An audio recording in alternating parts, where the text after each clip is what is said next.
Guys, welcome to the maths. Chapter है हमारा probability 12th and NCERT exercise 13.2। तो बच्चों लौटे हम क्वेश्चन नंबर 6 के साथ। तो जल्दी से क्वेश्चन नंबर 6 करते हैं, देखते हैं क्वेश्चन नंबर 6 क्या कह रहा है। Let E and F be events with probability E हमें दे रखी है, प्रोबेबिलिटी एफ भी हमें दे रखा है। देखो बच्चों, वो कह रहा है कि ई और एफ हमारे इवेंट्स है, ठीक है। आप देख सकते हो हमारा ई और एफ क्या है, इवेंट्स है। प्रोबेबिलिटी ऑफ ई हमें दे रखी है, प्रोबेबिलिटी ऑफ एफ हमें दे रखा है, probability of E intersection F भी दे रखा है। वो कह रहा है कि क्या ई और एफ इंडिपेंडेंट है। तो हमने सॉल्यूशन में पढ़ा है इफ अगर ये ई and F will be independent, अगर ये वाकई में इंडिपेंडेंट होंगे, अगर ये वाकई में इंडिपेंडेंट होंगे, कैसे पता करेंगे। हमारा ये वाला इवेंट और ये वाला इवेंट आपस में इंडिपेंडेंट है। तो हमारा एक रूल होता है, फॉर्मूला होता है, मैंने बताया था। अगर ये दोनों वाकई में इंडिपेंडेंट हैं तो ये इस इक्वेशन को सेटिस्फाई करेंगे। Probability of E intersection F is equal to probability of E event multiply by probability of F event. अगर वाकई में ये वाला इवेंट और ये वाला इवेंट आपस में इंडिपेंडेंट है तो बच्चे ये ना, अगर ये दोनों इंडिपेंडेंट होंगे तो ये इस पूरी इक्वेशन को सेटिस्फाई कर देंगे। अब चलो बच्चों चेक करते हैं। सबसे पहले हमें लिखना है probability of E intersection F. आप देख सकते हो 1/5 है, इक्वल की जगह पर equal. Probability of E event आप देख सकते हो कितना है, 3/5 है, multiply probability of F event आप देख सकते हो 3/10 है। जैसा कि आपको पता है 1/5 की जगह पर 1/5 आ गया। ऊपर वाला ऊपर वाले से मल्टीप्लाई होगा और नीचे वाला नीचे वाले से। 3 3 9, 5 10 50। और आपको पता ये नहीं कट रहा। आप देख सकते हो ये किसी भी एंगल से इक्वल नहीं है बच्चों। ये 1/5 और ये 9/50 है, मतलब ये नॉट इक्वल। और अगर ये नॉट इक्वल है तो बच्चों ई और एफ इंडिपेंडेंट नहीं है, उसने इसे सेटिस्फाई नहीं किया। तो मैं लिख दूंगा no, E and F are not independent। ये दोनों इंडिपेंडेंट नहीं है। देखो, तो मैं लिख दूंगा E और F ये दोनों के दोनों इवेंट आपस में इंडिपेंडेंट नहीं है। उतार दीजिए। तो बच्चों आप लोग देख सकते हैं क्वेश्चन नंबर 7 मैंने बोर्ड पे उतार दिया, जल्दी से बताता हूं उसे। Given that the event A and B, हमें बता रखा है हमारा इवेंट A है और एक है इवेंट B। कुछ इस तरीके से कि प्रोबेबिलिटी ऑफ ए इवेंट दे रखी है और probability of A union B भी दे रखा है, ठीक है। देखो हमें प्रोबेबिलिटी ऑफ ए इवेंट दे रखी है, probability of A union B भी दे रखा है और प्रोबेबिलिटी ऑफ बी दे रखा है, ठीक है। हमें जो जो दे रखा है ध्यान रखना, ठीक है। Find P if they are mutually exclusive. वो कह रहा है आपको पी निकालना है जब ना ये जो हमारे दो इवेंट है ना ये म्यूचुअली एक्सक्लूसिव होंगे। मैंने ना आप लोगों को क्लास 11 में पढ़ाया म्यूचुअली एक्सक्लूसिव किसे कहते हैं। अगर दो इवेंट आपस में म्यूचुअली एक्सक्लूसिव है, मतलब कि इस इवेंट के अंदर जो भी एलिमेंट है और इसके अंदर जो भी एलिमेंट है इनमें कुछ कॉमन नहीं होगा। कहने का मतलब क्या है, इनकी जो प्रोबेबिलिटी निकालोगे ना आप, ए देखो सिंपल सा है, प्रोबेबिलिटी तो बाद में आता है। हमने पढ़ा था कि अगर दो इवेंट आपस में म्यूचुअली एक्सक्लूसिव है तो क्लास 11 में हमने पढ़ा था कि आप अगर इनका इंटरसेक्शन निकालोगे तो ये आएगा आपका ऐसे कुछ, मतलब कुछ भी नहीं होगा, फाई कहते हैं ऐसे, है ना। इसकी जगह फाई भी कर सकते हो। अब अगर मैं इसकी प्रोबेबिलिटी निकालूंगा बच्चों तो आपको पता होगा प्रोबेबिलिटी निकालेंगे ए इंटरसेक्शन बी की, तो ये तो आएगी 0 आएगी प्रोबेबिलिटी इसकी। जब कोई है ही नहीं तो नीचे कुछ भी रख लो, ऊपर तो 0 है तो 0 ही आना है भाई। कुछ भी देखो यहां पर अगर हम इसकी प्रोबेबिलिटी निकाल रहे हैं तो इसके टोटल एलिमेंट ऊपर रखेंगे ना, ऊपर तो 0 है तो 0 ही छोड़ो बस खाली, ठीक है। अब हमें पी निकालना है फर्स्ट वाले पार्ट के अकॉर्डिंग। चलो भाई पहले वाले पार्ट के अकॉर्डिंग पी कैसे निकालूं।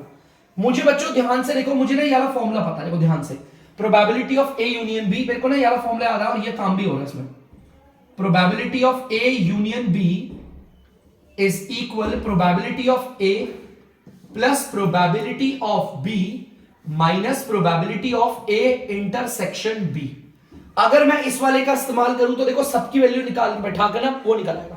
Probability of A union B क्या है, 3/5 इक्वल प्रोबेबिलिटी ऑफ ए आप देख सकते हो क्या है, 1/2 प्लस प्रोबेबिलिटी ऑफ बी आप देख सकते हो क्या आपकी P, minus probability of A intersection B आप देख सकते हो क्या निकाला है, देखो मैंने अभी जीरो, जीरो की तो कोई वैल्यू नहीं होती, इससे तो हटा दो, ठीक है।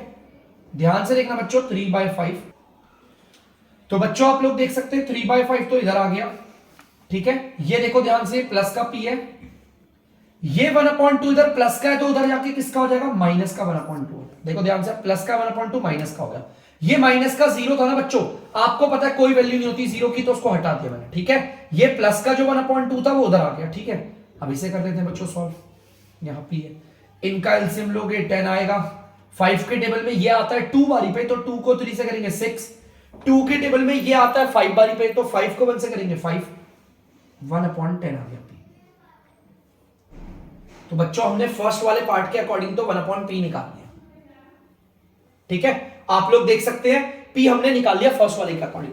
अब सेकंड वाले के अकॉर्डिंग निकालेंगे बच्चों। सेकंड वाले पार्ट में कह रहा है कि हमारा ए और बी इवेंट ना, देखो फर्स्ट वाले पार्ट में क्या बोला था, ए और बी म्यूचुअली एक्सक्लूसिव है। सेकंड वाले पार्ट में वो कह रहा है कि इंडिपेंडेंट है। अगर दो इवेंट इंडिपेंडेंट है तो आपको पता होगा प्रोबेबिलिटी ऑफ ए इवेंट, या फिर आप यूं कह लो बच्चों, probability of A intersection B is equal to probability of A into में प्रोबेबिलिटी ऑफ बी।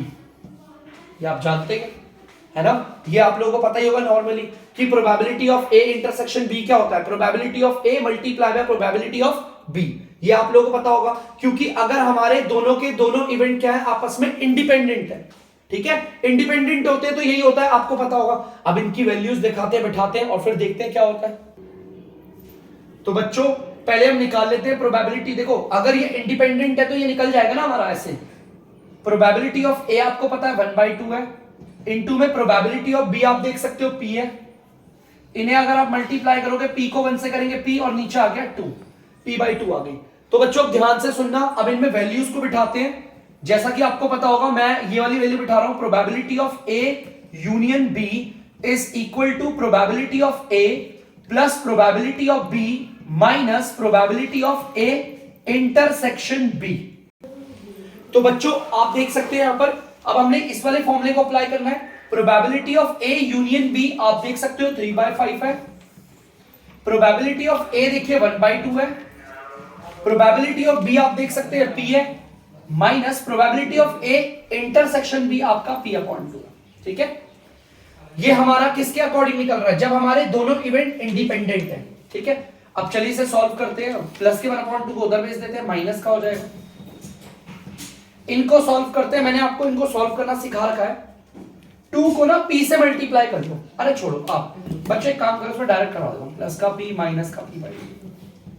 देखो 3/5 को माइनस 1/2 से करेंगे 1/10 आता है, हमें पता है पहले से सॉल्व करके। इनका एलसीएम लोगे बच्चों तो आएगा आपका 2, ये आएगा 1 के टेबल में 2p, और ये आ गया आपका p/2 और यहाँ 1/10। तो क्रॉस मल्टीप्लाई कर लो, या तो क्रॉस मल्टीप्लाई भी करने की कोई जरूरत नहीं बच्चों। 2 इधर डिवाइड हो रहा है, देखो इधर डिवाइड होता है, जाके मल्टीप्लाई होता है, काट देते हैं, 1 बारी पे कट गया और ये 5 बारी पे, ठीक है। तो p आ गया आपका 1/5। तो बच्चों यही इस क्वेश्चन के साथ करते हैं इस वीडियो का एंड। तब तक के लिए बच्चों, अगर आपको डीमैथ्स की वीडियो पसंद आ रही है तो वीडियो को लाइक करें, शेयर करें और चैनल को सब्सक्राइब करें। बाय।